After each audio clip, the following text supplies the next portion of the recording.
We packed our bags last night, freedom flight. The Diaz jet, 9 p.m. I think you tell him to F off.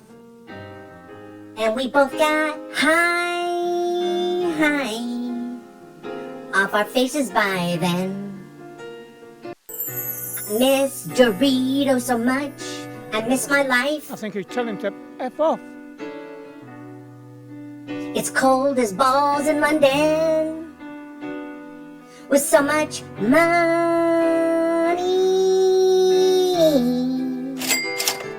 that I can't spend.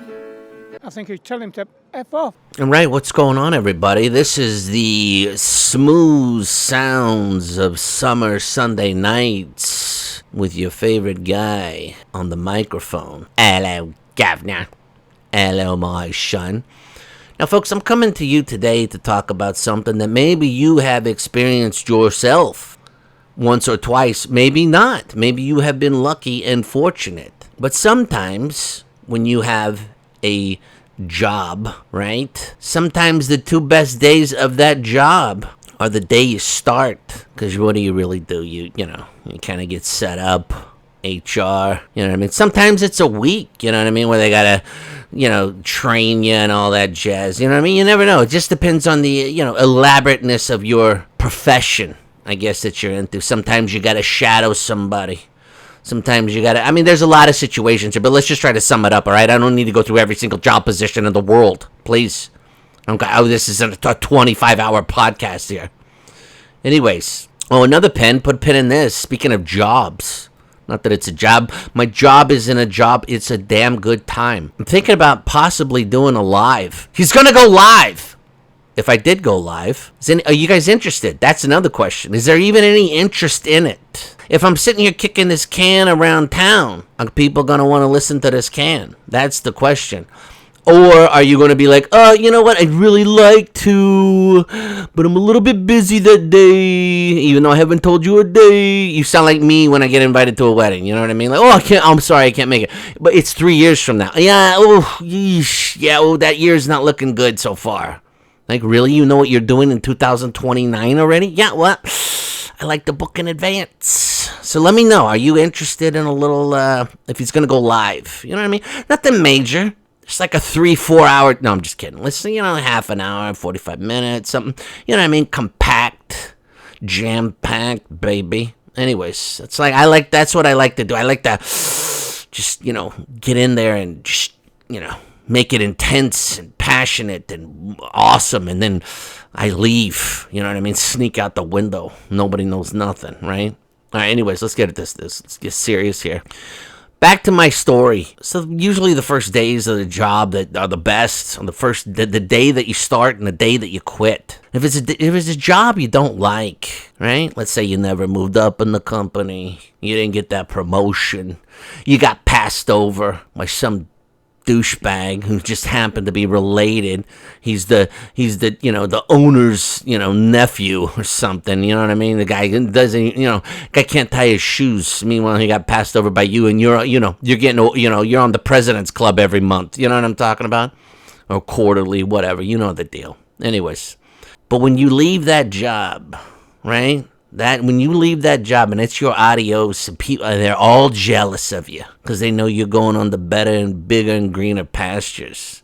They're just jealous. They're like, oh no, that person's not going to be coming here sitting in this stupid cubicle anymore. Not going to be coming into the office. I'm not going to see him. And you're just looking at him and you're like, yeah, I'm leaving all you suckers.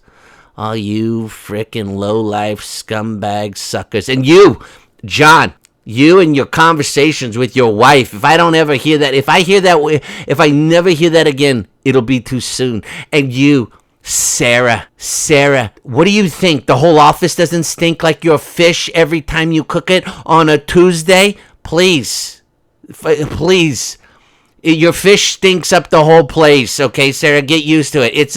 It's an office. This is not a kitchen. This is not a commercial grade kitchen here, okay? Sarah with the salmon constantly. Please, make that at home and leave it at home. Anyways, and then you got the person that always sticks their whole jug on the water cooler on the spigot. It's like, well, I guess I'm never using this water cooler.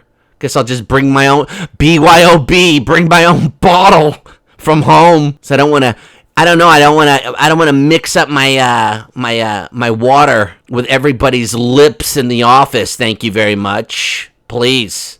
I don't want to talk to most of you, much less share swap some saliva with you folk. Anyways, let's get to the point. So here's my point. So Shiesty Meisty, right, is a fantastic of his employees. I'm sure she was. She was on Suits, right? 7 years deep. Still the lowest on the pole, right? Lowest lady on the pole. Now, I'm not... I don't mean that in another way. I mean that at the job, not the way she normally is used to being the lowest lady on the pole. I'm talking about at work. Okay, well, at least at this job. Anywhoots, so here's the deal. So she's lowest, never went up, never, she's never became the star, never the breakout star, always the whatever, you know what I mean? She never even made it, never even did dick on that show. She was on that show like a total of, you guys totaled it up in the comments and told me she was on it like 4 minutes a show or something like that, maybe in a minute and 20 or something.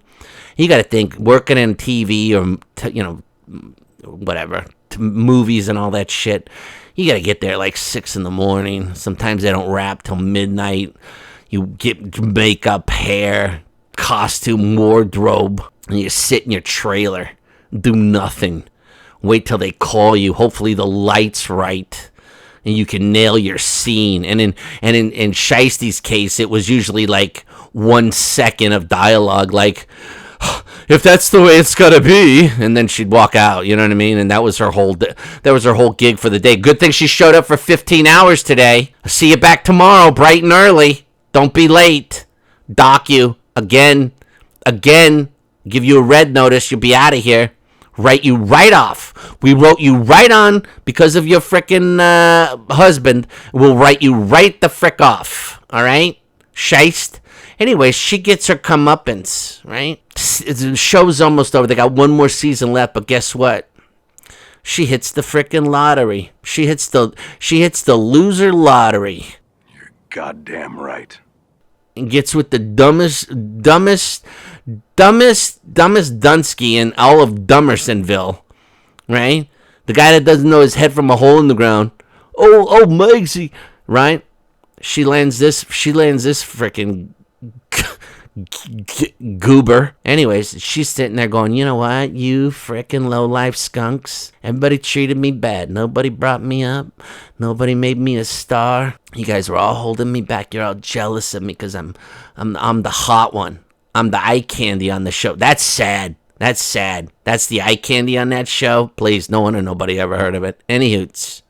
She's breaking out. She's going to go marry a prince. She's going to live in a castle. She's going to be Khaleesi, mother of all dragons, breaker of all chains, breaking generational curses. She's going to be breaker of all generational curses, wearer of all pants too big. That she's going to be that. They're all jealous. They're all like, we don't know where our next job's gonna be. We don't know what's gonna happen. And here you're going off and marrying a prince. It's every girl's fairy tale. She has a $42 million wedding, right? She invites all these losers, right? She don't even talk to them at the wedding, right? She don't even look at them at the wedding. She's too busy hobnobbing George Clooney. I'm sorry, I can't. Excuse me, can you move? I'm trying to talk to George Clooney. Oh, did you want to hear a song? Because Idris Elba has already had a playlist for us to put together custom. Sorry, we don't have time for that. We don't have time for your request. This ain't that kind of a wedding, okay? Just get your little gift box and skedaddle.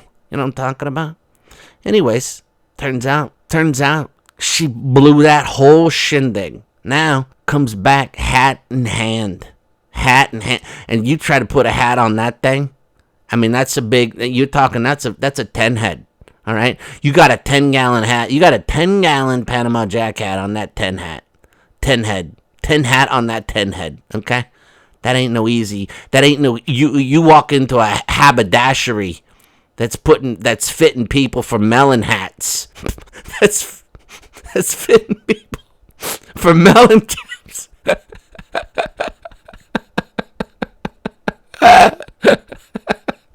that hat person, that Mad Hatter, has got their work cut out for them, right?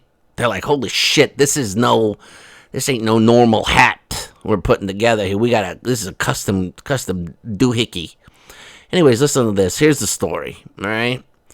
Now she's coming back, hat in hand, tail between legs, right? After all this shindig, $42 million wedding, blah, blah, blah, blows the biggest lottery ticket. Turns out the person that she married is the biggest dumb shit on earth, right? Next to her, right? I'm telling you, one makes a bad choice. It's like they have a running bet at the house. Who can screw up worse in this week? And I think they're neck and neck right now, quite frankly. Anyway, so this is the story. This is out of the mere U.S., right? Sharkle is to call in favors from Suits co-stars to fix setback of new podcast. First of all, she's got to have a podcast to do it. Listen to this. Because she blew the whole deal with archetypes and couldn't do 12 more hours. Now she's going to be calling in favors. She might, celebrity PR specialist Kaylee Cornelius, no relation to Dawn of Soul Train, has suggested Shiesty might struggle to get guests on her new podcast. I wonder why. Because she hasn't done shit in 3 years? You think that might have something to do with it? Her lackluster personality? The fact that she can't keep somebody's attention for more than 7 seconds? While Megan's contact list might have not completely diminished, she's still got Dorito and H in the phone. She will certainly have a smaller pool to rely on. That pool is more like a jacuzzi, and a small one at that. Initially, we expected her to call in favors from remaining friends through their networks. Kaylee suggested Shiesty might turn to Priyanka Chopra, Abigail Spencer, or Wendell Pierce. I like Wendell Pierce. Who the hell wants to listen to any of them talk about anything, though? You know what I'm talking about? Nobody. Please, they'd already be on a podcast if they were so phenomenal to listen to. She further claimed that Hollywood stars like Zendaya and Tom Holland are in contact with the Duchess of Sussex. Yeah, sure they are. Zendaya's really, and Tom Holland. Please. They don't even know who she is. Okay, please, stop. Cut the shit. However, chances of them appearing on the platform are slim due to the fact that Shiesty's a moron. There's high fees and limited availability, which would surpass the podcast budget of nothing. And platform capabilities. What does that mean? They don't have 2 microphones in the house? And a digital recorder. That's what the capabilities are.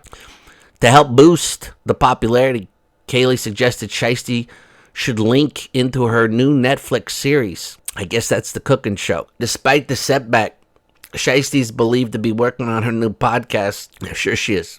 A source told the publication she has a list of very high-profile guests. They're so high-profile, you don't know who they are. She wants to interview for the show. That makes 0 sense. She has a list of high-profile guests she wants to interview for the show. So what? It's like me saying I got a list of high-profile celebrities I'd like to date. It means absolutely. That and $1.50 will get me on the bus.